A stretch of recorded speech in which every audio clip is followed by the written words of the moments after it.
Hello friends, good afternoon. दोस्तों, ये video हमारा बिहार दारोगा यानी कि एसआई भर्ती 2023 का सेट 1 है। दोस्तों, बिहार एसआई भर्ती 2023 में हमारे द्वारा टोटल 15 वीडियो पब्लिश किए जाएंगे और इन्हीं 15 वीडियो के जरिए हम लोग कम से कम समय में इसके पूरे पाठ्यक्रम को अच्छी तरह से कंप्लीट करेंगे। तो दोस्तों, आप लोग इन्हें कॉन्सेंट्रेट होकर सॉल्व करें। क्वेश्चंस कम सॉल्व होने पर पुनः प्रश्नों का रिवीजन करें ताकि बिहार एसआई भर्ती 2023 में आप लोग इसके टियर 1 एग्जाम में अच्छे से अच्छा परफॉर्म कर सकें। तो चलिए दोस्तों, ज़्यादा समय न लेते हुए हम लोग इन सभी मोस्ट इंपोर्टेंट प्रश्नों को सॉल्व करना शुरू करते हैं। दोस्तों, क्वेश्चन नंबर 1 है हमारा, जैन धर्म के 24वें एवं अंतिम तीर्थंकर कौन थे। मोस्ट इंपोर्टेंट क्वेश्चन है दोस्तों। राइट आंसर होगा इसका, जैन धर्म के 24वें एवं अंतिम तीर्थंकर कौन थे, महावीर स्वामी। अब चलेंगे इसके एक्स्ट्रा फैक्ट में, जहां से हम लोगों को सारी जानकारी मिलेंगी। ध्यान दीजिएगा दोस्तों आप लोग। जैन धर्म में कुल 24 तीर्थंकर हुए थे। तो टोटल कितने तीर्थंकर हुए थे? 24 तीर्थंकर। जैन धर्म के प्रथम तीर्थंकर ऋषभदेव थे, जिन्हें जैन धर्म का संस्थापक माना जाता है। आगे चलिएगा। जैन धर्म के 24वें एवं अंतिम तीर्थंकर महावीर स्वामी थे, जिन्हें जैन धर्म का वास्तविक संस्थापक माना जाता है। हर कॉन्सेप्ट से क्वेश्चन बनते हैं दोस्तों, आपके एग्जाम में बार बार पूछे जाते हैं। आगे चलते हैं। महावीर स्वामी ने अपने उपदेश प्राकृत भाषा में दिए थे। मोस्ट इंपोर्टेंट क्वेश्चन है। जैसे कि महात्मा बुद्ध ने अपने उपदेश पाली भाषा में दिए थे, ये भी ध्यान रखेंगे, वैसे ही महावीर स्वामी ने अपने उपदेश प्राकृत भाषा में दिए थे। नेक्स्ट कॉन्सेप्ट है, पार्श्वनाथ जैन धर्म के 23वें तीर्थंकर थे। ध्यान दीजिएगा। तो प्रथम तीर्थंकर कौन है? ऋषभदेव है। 23वें कौन है? पार्श्वनाथ है। और 24वें तीर्थंकर एवं अंतिम कौन है? महावीर स्वामी है। ध्यान दीजिएगा आप लोग। आगे चलते हैं नेक्स्ट कॉन्सेप्ट पे। अगला कॉन्सेप्ट है दोस्तों, महावीर स्वामी का जन्म वैशाली के निकट कुंड ग्राम में 540 ईसा पूर्व में हुआ था। इनके बचपन का नाम वर्धमान था। सारी चीजें कलेक्ट करके लाएं दोस्तों। पूरी गंभीरता के साथ आप लोग इनको देखने का प्रयास कीजिएगा। नेक्स्ट क्वेश्चन की ओर चलते हैं हम लोग। अगला क्वेश्चन है दोस्तों, आर्य समाज की स्थापना किसने की थी? प्रमुख समाज सुधारक से मोस्ट इंपोर्टेंट क्वेश्चन है दोस्तों। राइट आंसर होगा इसका, आर्य समाज की स्थापना स्वामी दयानंद सरस्वती के द्वारा की गई थी। अब चलते हैं एक्स्ट्रा फैक्ट में। आर्य समाज की स्थापना स्वामी दयानंद सरस्वती ने 1875 में बंबई में की थी। हर कॉन्सेप्ट से क्वेश्चन पूछा आता है। तो किसने की थी? स्वामी दयानंद सरस्वती ने। कब? 1875 में। कहाँ पे? बंबई में। अगला कॉन्सेप्ट है, स्वामी दयानंद सरस्वती की सत्यार्थ प्रकाश नामक कृति भी है और इन्होंने वेदों की ओर लौटो का नारा भी दिया था। ध्यान रखेंगे आप लोग। अगला कॉन्सेप्ट है, ब्रह्म समाज की स्थापना 1828 ईस्वी में राजा राम मोहन राय के द्वारा की गई थी। किनके द्वारा? राजा राम मोहन राय के द्वारा। नेक्स्ट कॉन्सेप्ट, राजा राम मोहन राय को भारतीय पुनर्जागरण का मसीहा भी माना जाता है। क्या? भारतीय पुनर्जागरण का मसीहा भी माना जाता है। नेक्स्ट कॉन्सेप्ट देखेंगे हम लोग। अगला कॉन्सेप्ट है दोस्तों, रामकृष्ण मिशन की स्थापना स्वामी विवेकानंद ने 1897 ईस्वी में की थी। ध्यान रखेंगे। सत्य शोधक समाज की स्थापना ज्योतिबा फुले ने की थी और प्रार्थना समाज की स्थापना आत्माराम पांडुरंग ने की थी। सारे क्वेश्चन मोस्ट इंपोर्टेंट दोस्तों एक जगह यहाँ पे हम कलेक्ट करके आप लोगों के लिए लाए हैं। अगला क्वेश्चन देखेंगे हम लोग। अगला क्वेश्चन है दोस्तों, भारतीय संविधान में मूल अधिकारों का वर्णन संविधान के किस भाग में? भाग की बात हो रही। भारतीय संविधान में मूल अधिकारों का वर्णन संविधान के किस भाग में? आप लोगों का मोस्ट इंपोर्टेंट टॉपिक रहेगा मूल अधिकार। राइट आंसर होगा, भारतीय संविधान में मूल अधिकारों का वर्णन भाग 3 में है। किस भाग में? 3 में है। अब चलते हैं एक्स्ट्रा फैक्ट में। ध्यान दीजिएगा। भारतीय संविधान में मूल अधिकारों का वर्णन अनुच्छेद 12 से 35 तक है, जो कि संविधान का भाग 3 है। ध्यान रखेंगे। प्रारंभ में नागरिकों को 7 मूल अधिकार प्राप्त थे, लेकिन 44वें संविधान संशोधन 1978 के द्वारा संपत्ति के अधिकार को मूल अधिकार से हटाकर एक विधिक अधिकार यानी कि एक कानूनी अधिकार बना दिया गया। वर्तमान में मूल अधिकारों की संख्या 6 है। तो प्रारंभ में 7 मूल अधिकार थे, लेकिन 44वें संविधान संशोधन, कौन सा? 44वां संविधान संशोधन 1978 के द्वारा संपत्ति के अधिकारों को मूल अधिकार से हटाकर एक विधिक अधिकार यानी कि एक कानूनी अधिकार बना दिया गया और वर्तमान में मूल अधिकारों की संख्या 6 है। ये भी क्वेश्चन पूछा जाता है, वर्तमान में संपत्ति का अधिकार कैसा अधिकार है? तो एक विधिक अधिकार यानी कि एक कानूनी अधिकार है। किस संविधान संशोधन के द्वारा हटाया गया? तो 44वें संविधान संशोधन के द्वारा हटाया गया, जो कि 1978 में किया गया था। ये भी ध्यान रखेंगे। तो टोटल वर्तमान में मूल अधिकारों की संख्या कितनी है? 6 है। अब आगे चलते हैं, वो 6 कौन से हैं उन पर बात करेंगे। ध्यान दीजिएगा आप लोग। दोस्तों, सबसे पहले समानता का अधिकार, जो कि अनुच्छेद 14 से 18 तक चलता है। फिर है स्वतंत्रता का अधिकार, जो कि 19 से 22 तक चलता है। फिर है शोषण के विरुद्ध अधिकार, जो कि 23वां 24 में चलता है। फिर है धार्मिक स्वतंत्रता का अधिकार, जो कि अनुच्छेद 25 से 28 तक है। फिर है संस्कृति एवं शिक्षा संबंधी अधिकार, जो कि 29 और 30 में है। फिर है संवैधानिक उपचारों का अधिकार, जो कि हमारा 6ठा मूल अधिकार है, यह अनुच्छेद 32 में। ध्यान रखेंगे। हर कॉन्सेप्ट से यहाँ से क्वेश्चन पूछे जाते हैं। अब चलते हैं दोस्तों, थोड़ा सा पीडीएफ के बारे में बात करेंगे, पुनः क्वेश्चन की ओर चलेंगे। ध्यान दीजिएगा, 4 पीडीएफ यहाँ पे हमारे लगे हुए हैं दोस्तों। सबसे पहले बिहार एसआई 2023 का ये टियर 1 का लगा हुआ है। इसकी कीमत टोटल दोस्तों 50 रुपीज़ है। कितनी है? 50 रुपीज़ है। पूरा पाठ्यक्रम आपका जीके जीएस और करेंट अफेयर्स का यहाँ पे कराया जाएगा। 15 सेट हमारे द्वारा दिए जाएंगे। ये पहला सेट है दोस्तों। 15 सेट के जरिए हम लोग इनके पूरे पाठ्यक्रम को अच्छी तरह से कंप्लीट करेंगे। ध्यान दीजिएगा आप लोग। नेक्स्ट जो हमारा लास्ट दोस्तों इसका पीडीएफ आएगा वो 12 तारीख का वो आएगा, क्योंकि 17 को आपका एग्जाम है, तो 12 तारीख को दोस्तों लास्ट पीडीएफ इसका दे दिया जाएगा। उसके बाद दोस्तों बिहार एसएससी का लगा हुआ 10+2 2023, ये भी एग्जाम दोस्तों आप लोग जानते हैं कि फरवरी में लगभग होने वाली है।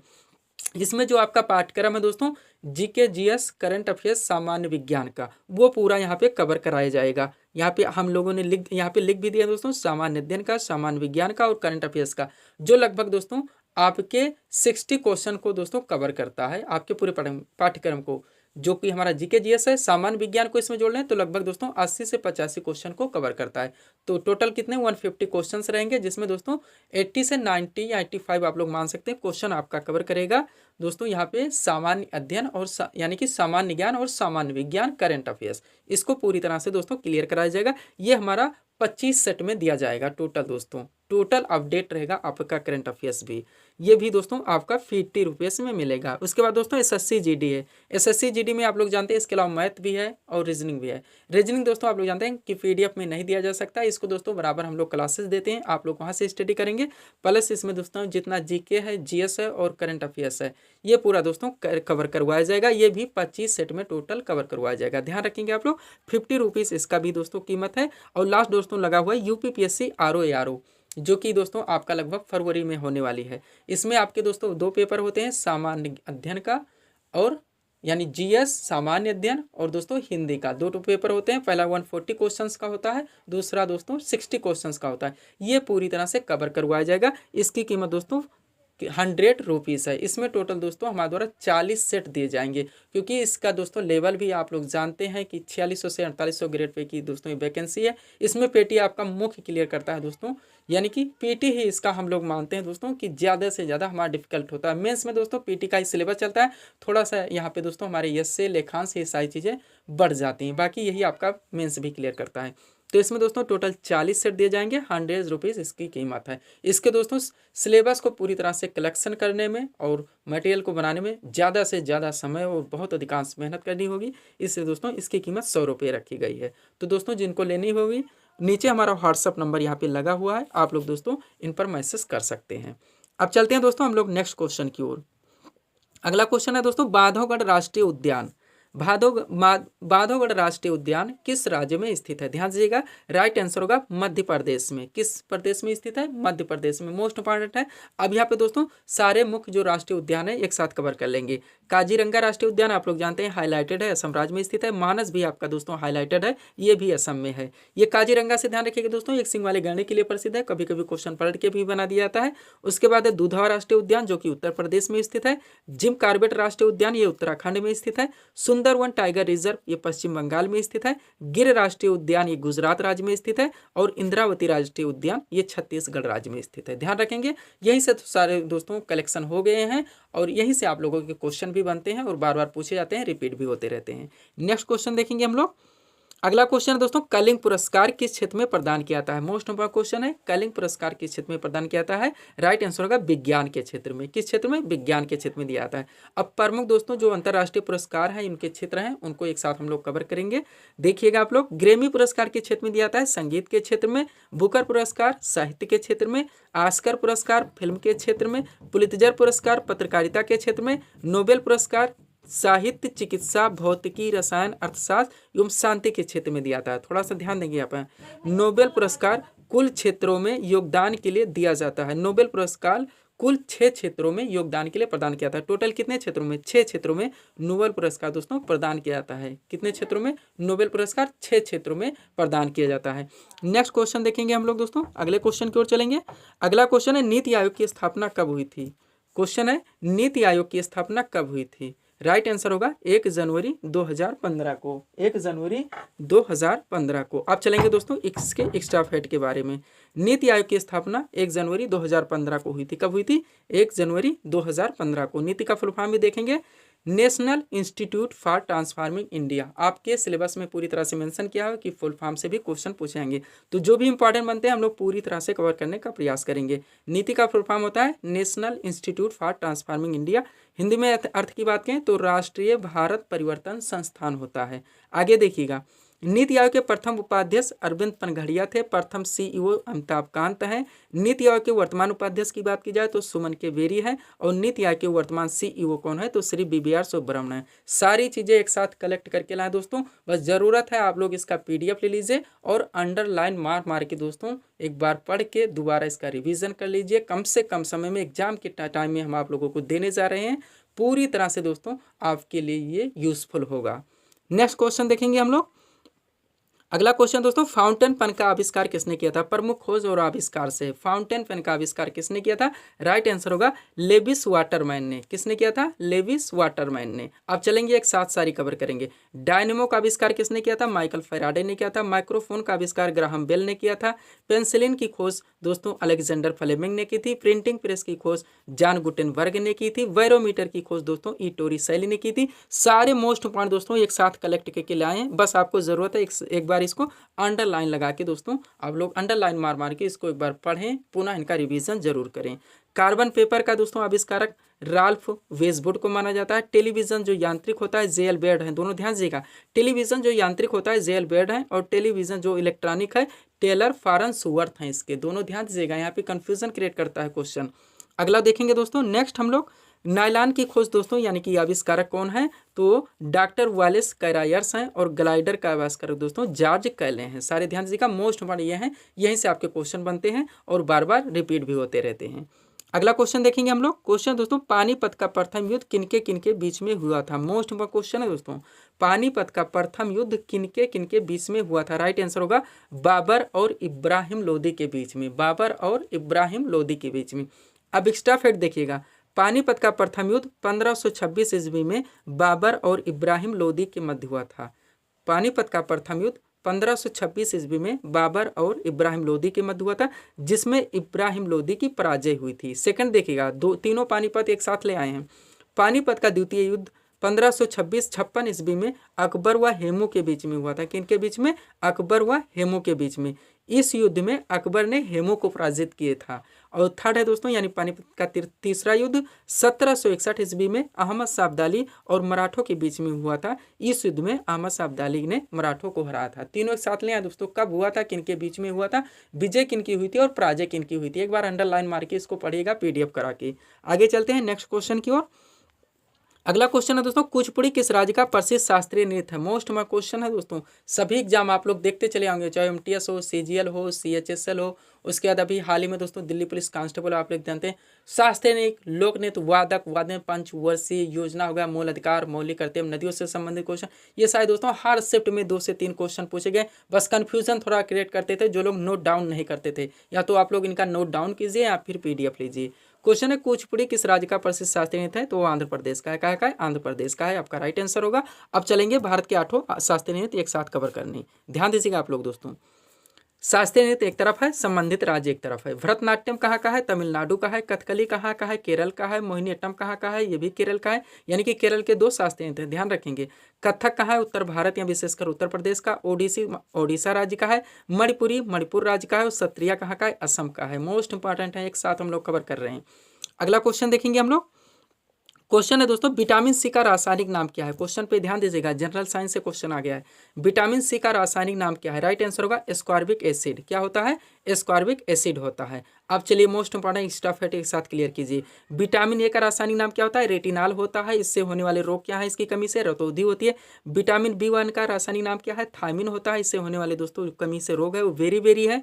विटामिन B6 का रासायनिक नाम पायरिडॉक्सिन होता है। इसकी कमी से होने वाला रोग एनीमिया या त्वचा रोग आप लोग कह सकते हैं। आगे चलेंगे, नेक्स्ट देखेंगे हम लोग।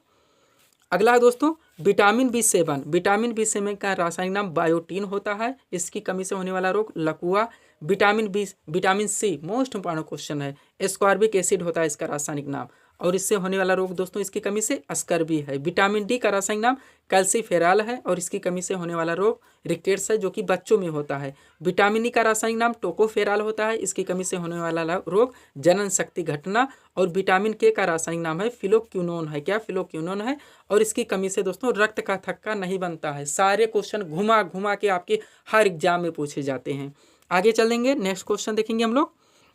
अगला क्वेश्चन, जनगणना 2011 के अनुसार बिहार का लिंगानुपात। देखिए दोस्तों, बिहार स्पेशल से क्वेश्चन आ गया है। जनगणना 2011 के अनुसार बिहार का लिंगानुपात कितना है? तो 918 है। सबसे पहले ये कवर करिए, तो कितना है दोस्तों लिंगानुपात? 918, मोस्ट इंपॉर्टेंट। अब चलिए एक्स्ट्रा फैक्ट में एक साथ सारी चीजें कवर करते हैं जनगणना से। बिहार की कुल साक्षरता दर कितनी है? तो 61.88% है। फिर पुरुष साक्षरता दर कितनी है? तो 71.20% है। उसके बाद महिला साक्षरता दर इनमें कितनी हो जाएगी? 51.5%। चलिए एक बार रिवीजन कर लेते हैं। बिहार की कुल साक्षरता दर 61.88%, पुरुष साक्षरता दर 71.20%, महिला साक्षरता दर कितनी है? 51.5%। आगे चलिए, बिहार का ग्रामीण साक्षरता दर कितना है? तो 43.1%। कितना? 43.1%। बिहार का शहरी साक्षरता दर कितना है? तो 56.1%। उसके बाद आगे चलिए, सर्वाधिक साक्षरता वाला जिला कौन है? बिहार का रोहतास है।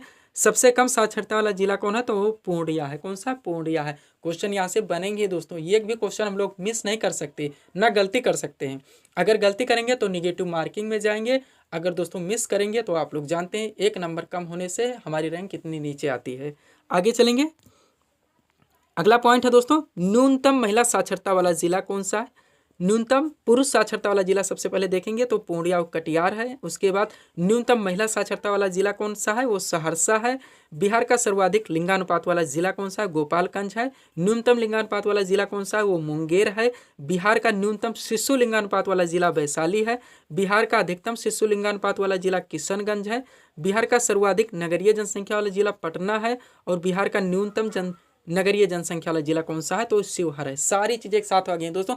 जनगणना में जो हमारी सांख्यिकी है दोस्तों, यानी कि जो जनसंख्या से संबंधित क्वेश्चंस पूछे जाएंगे वो यहीं से पूछे जाएंगे और इन्हीं में से दोस्तों आप लोगों को क्वेश्चंस मिलते जाएंगे, चाहे दोस्तों एक शिफ्ट में 2 क्वेश्चन आए या 4 क्वेश्चन आए। नेक्स्ट क्वेश्चन देखेंगे हम लोग दोस्तों। अगला क्वेश्चन है, धोबिया किस राज्य का प्रसिद्ध लोक नृत्य है? संस्कृति से क्वेश्चन आ गया दोस्तों, लोक नृत्य से। धोबिया किस राज्य का प्रसिद्ध लोक नृत्य है? करेक्ट आंसर होगा बिहार का। अब एक साथ सारे लोक नृत्य हमारे यहीं पे मिल जाएंगे, यहीं से विकल्प आपका बनाया जाएगा कौन सा किस राज्य का है। बिहार के प्रमुख लोक नृत्य तो क्या क्या है दोस्तों, एक बार में रट लीजिएगा, अंडरलाइन लगा लीजिएगा, किसी ट्रिक से याद कर लीजिएगा। कट घोड़वा है, छऊ है, धोबिया है, झिझिया है, झरनी है, कर्मा है, जाट जटिन है, डोमकच है, लौंडा है, विदेशिया है, करिया झूमर है। एक साथ सारा ले आए दोस्तों, जरूरत है आप लोगों को कॉन्सेंट्रेट होकर इनकी स्टडी करने की। नेक्स्ट क्वेश्चन हम लोग देखेंगे। अगला क्वेश्चन है दोस्तों, विश्व ओजोन दिवस किस तिथि को मनाता है? मोस्ट इंपोर्टेंट क्वेश्चन है प्रमुख दिवस से। तो राइट आंसर क्या होगा? विश्व ओजोन दिवस किस तिथि को मनाता है? 16 सितंबर को। आप चलिए एक्स्ट्रा फैक्ट में, प्रवासी भारतीय दिवस 9 जनवरी, राष्ट्रीय युवा दिवस 12 जनवरी, विश्व पृथ्वी दिवस 22 अप्रैल, विश्व मधुमेह दिवस 27 जून, राष्ट्रीय सांख्यिकी दिवस 29 जून, विश्व जनसंख्या दिवस 11 जुलाई, विश्व डाक दिवस 9 अक्टूबर, विश्व खाद्य दिवस 16 अक्टूबर, विश्व गरीबी उन्मूलन दिवस 17 अक्टूबर, विश्व गरीबी उन्मूलन दिवस 17 अक्टूबर। अब आगे चलेंगे, थोड़ा सा देखेंगे दोस्तों नेक्स्ट क्वेश्चन को। अगला क्वेश्चन है, यूनेस्को का मुख्यालय कहाँ पर स्थित है? मोस्ट इंपॉर्टेंट है दोस्तों, अंतरराष्ट्रीय संगठन से। ध्यान दीजिएगा आप लोग, क्वेश्चन यहाँ से बनते हैं, आपके हर वनडे एग्जाम्स में पूछे जाते हैं। राइट आंसर क्या होगा? यूनेस्को का मुख्यालय कहाँ पर स्थित है? फ्रांस की राजधानी पेरिस में, यानी कि पेरिस फ्रांस में। फ्रांस ऑप्शन में वो भी करेंगे, पेरिस है वो आउट करेंगे, ध्यान रखेंगे आप लोग। तो पेरिस में है, यानी कि फ्रांस की जो राजधानी है पेरिस में यूनेस्को का मुख्यालय स्थित है। इंपॉर्टेंट फुल फॉर्म देखेंगे यहाँ पे, सबसे पहले यूनेस्को को ही कवर कर लेंगे। यूनेस्को का फुल फॉर्म ध्यान रखेंगे, United Nations Educational Scientific and Cultural Organization, संयुक्त राष्ट्र शैक्षिक वैज्ञानिक एवं सांस्कृतिक संगठन, ये यूनेस्को का फुल फॉर्म पूर्ण नाम है। ध्यान रखेंगे, एक बार रिवीजन जरूर करेंगे। आगे चलते हैं, नेक्स्ट फुल फॉर्म हम लोग देखते हैं। अगला है दोस्तों बीसीसीआई का। बीसीसीआई का क्या होता है? Board of control for cricket in India. BCCI का क्या होता है? Board of control for cricket in India. फिर नाबार्ड का, जितने इंपॉर्टेंट बनते हैं सारे एक साथ कलेक्ट कर लिए हैं। नाबार्ड का क्या होता है? National bank for agriculture and rural development. National bank for agriculture and rural development. Next है यूडीआई का, नाम आप लोग सुने होंगे, आधार कार्ड बनवाने जाते होंगे। Unique identification authority of India, full form होता है यूडीआई का। फिर है सिडबी का, small industries development bank of India, सारे मोस्ट इंपॉर्टेंट है।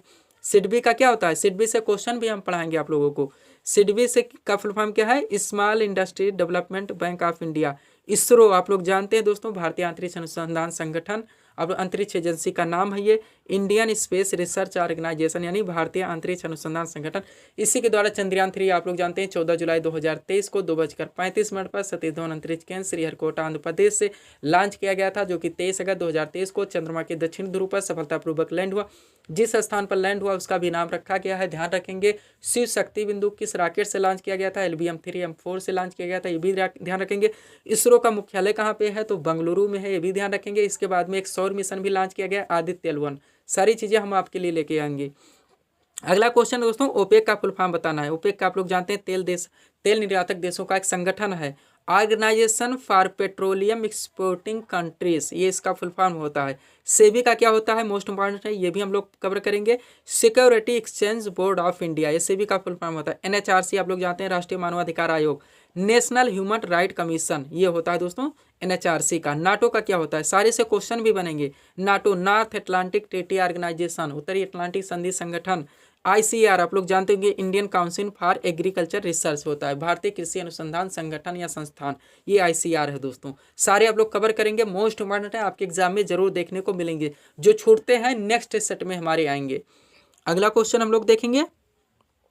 क्वेश्चन है दोस्तों, 68वें फिल्म फेयर अवार्ड 2023 में सर्वश्रेष्ठ फिल्म का पुरस्कार किसे मिला। करंट से क्वेश्चन आ चुका है दोस्तों, एक साथ देखिए कितने क्वेश्चन कवर करते हैं।